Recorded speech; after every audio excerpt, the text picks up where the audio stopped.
Hello అండి, ఈరోజుటి మన వీడియోలో డాబా స్టైల్ ఎగ్ కీమా కర్రీని ఎలా ప్రిపేర్ చేసుకోవాలో చూసేద్దాం రండి. ఫస్ట్ 3 టేబుల్ స్పూన్ వరకు ఆయిల్ యాడ్ చేసుకున్న తర్వాత 1/2 టేబుల్ స్పూన్ వరకు జీలకర్రని యాడ్ చేసుకోండి. తర్వాత 3 పచ్చిమిరపకాయలని చిన్నగా మరియు రౌండ్గా కట్ చేసుకొని యాడ్ చేసుకోండి. తర్వాత చిన్నగా చాప్ చేసుకున్న 2 చిన్న సైజు ఉల్లిపాయలు నేను వేసుకుంటున్నానండి. మీరు కూడా అలానే వేసుకోండి. ఇలా మంచిగా హై ఫ్లేమ్ మీదే టోస్ట్ చేస్తున్నారంటే మంచిగా ఫ్రై అయిపోతాయండి. స్మోకీ ఫ్లేవర్తో అనేది చాలా బాగుంటుంది కర్రీ అనేది, టేస్ట్ కూడా చాలా బాగుంటుంది.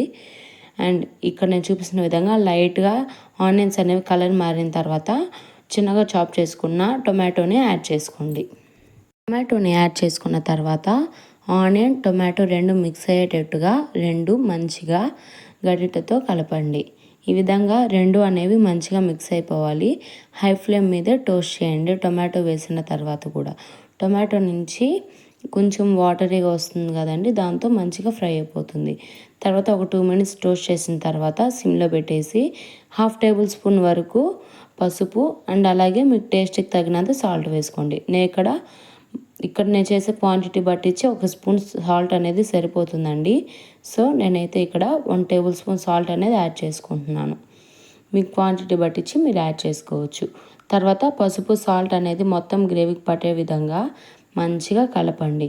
పసుపు పచ్చివాసన పోయిన తర్వాత ఈ విధంగా మంచిగా మిక్స్ చేసేసి, అంటే 2 మినిట్స్కి ఒకసారి హై ఫ్లేమ్ మీదే మంచిగా మిక్స్ చేసి ఇక్కడ నేను చూపిస్తున్న విధంగా గరిటెతో స్మాష్ చేసుకుంటూ కలపండి. అప్పుడు గ్రేవీనెస్ అనేది థిక్గా అండ్ అలాగే మంచిగా మగ్గి టేస్ట్ అనేది చాలా బాగుంటుంది. ఈ విధంగా మిక్స్ చేసుకుంటూ అలాగే స్మాష్ చేసుకుంటూ కలపండి. ఈ విధంగా చేసిన తర్వాత ఒక 2 మినిట్స్ సిమ్లో పెట్టుకున్నారంటే ఇక్కడ నేను చూపిస్తున్న విధంగా ఆయిల్ అనేది పైకి వస్తుందండి. ఇలా ఆయిల్ అనేది పైకి వచ్చిన తర్వాత కారం యాడ్ చేసుకోండి. నేను ఇక్కడ పచ్చిమిరపకాయలు అనేవి 2 తీసుకున్నానండి. సో ఇక్కడ 2 టేబుల్ స్పూన్ వరకు కారం యాడ్ చేస్తున్నాను. మీరు తినే దాన్ని బట్టించి కారం అనేది యాడ్ చేసుకోవచ్చు. ఇక్కడ నేనైతే 2 టేబుల్ స్పూన్ యాడ్ చేస్తున్నాను. ఈ విధంగా కారం యాడ్ చేసుకున్న తర్వాత మంచిగా మిక్స్ చేసేయాలండి. కారం పచ్చివాసన మొత్తం మిక్స్ చేసిన తర్వాత కారం పచ్చివాసన పోయే వరకు ఒక 2 నుంచి 3 మినిట్స్ వరకు సిమ్లోనే ఈ విధంగా ఫ్రై చేస్తూ ఉండాలి, లేదంటే అడుగంటిపోతుంది. ఈ విధంగా ఫ్రై చేస్తున్నప్పుడు గ్రేవీనెస్కి తగ్గట్టుగా వాటర్ వేసుకోండి. నేను తీసుకున్న క్వాంటిటీకి 1 కప్ వాటర్ అనేవి సరిపోతాయండి. ఈ విధంగా ఎక్కువ వాటర్ లేకుండా గ్రేవీకి తగ్గట్టుగా వేసుకోండి. ఇక్కడ నేను చూపిస్తున్నాను చూడండి, ఈ మాత్రం ఉంటే సరిపోతుంది. ఈ విధంగా వేసుకున్న తర్వాత ఆయిల్ అనేది పైకి వచ్చి వాటర్ బాయిల్ అయ్యేటప్పుడు మనం ముందే కీమా కొట్టుకున్న ఎగ్ అనేది వేసుకోండి. అంటే చిన్నగా చాప్ చేసుకొని కూడా వేసుకోవచ్చు ఎగ్ని, లేదంటే కీమా లాగా డ్రేప్ చేసుకొని కూడా వేసుకోవచ్చు, అది మీ ఇష్టం. నేనైతే ఇక్కడ చిన్నగా కట్ చేసుకున్నానండి, క్రంచిగా తగులుతూ అని చాలా బాగుంది కర్రీ అయితే, టేస్ట్ అయితే. సో మీరు కూడా వీలైతే ఈ విధంగా కట్ చేసుకొని వేసుకునేదానికి ట్రై చేయండి. టైం లేకపోతే క్రేప్ చేసి వేసేసుకోండి.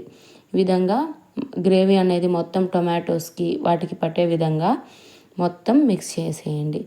ఈ విధంగా మొత్తం మిక్స్ చేసిన తర్వాత గ్రేవీకి తగ్గట్టుగా ఎగ్ మొత్తం 1/2 టేబుల్ స్పూన్ వరకు ధనియాల పొడిని యాడ్ చేసుకోండి. ఎక్కువ వద్దండి, 1/2 టేబుల్ స్పూన్ వరకు వేసుకుంటే సరిపోతుంది. ఈ విధంగా 1/2 టేబుల్ స్పూన్ ధనియాల పొడి వేసుకున్న తర్వాత మొత్తం మిక్స్ చేసేయండి. ఇంతేనండి. కొంచెం చిక్కబడిన తర్వాత కొంచెం వాటరీగా ఉన్నప్పుడే ఇప్పుడు స్టవ్ అనేది ఆఫ్ చేసుకున్నామంటే మళ్ళీ చల్లారిన తర్వాత కొంచెం థిక్గా అవుతుంది కర్రీ. సో ఈ విధంగా ఉన్నప్పుడు ఇక్కడ నేను చూపిస్తున్న విధంగా ఈ విధంగా ఉన్నప్పుడే ఆఫ్ చేసేసుకోండి స్టవ్ అనేది. చూడండి ఎంత బాగా వచ్చిందో. అలాగే మీకు ఇంకేమైనా రెసిపీస్ కావాల్సి ఉంటే కమెంట్ చేయండి. అండ్ మన ఛానల్ని ఎవరైనా ఫస్ట్ టైం చూస్తున్నైతే సబ్స్క్రైబ్ చేసుకొని లైక్ చేయండి.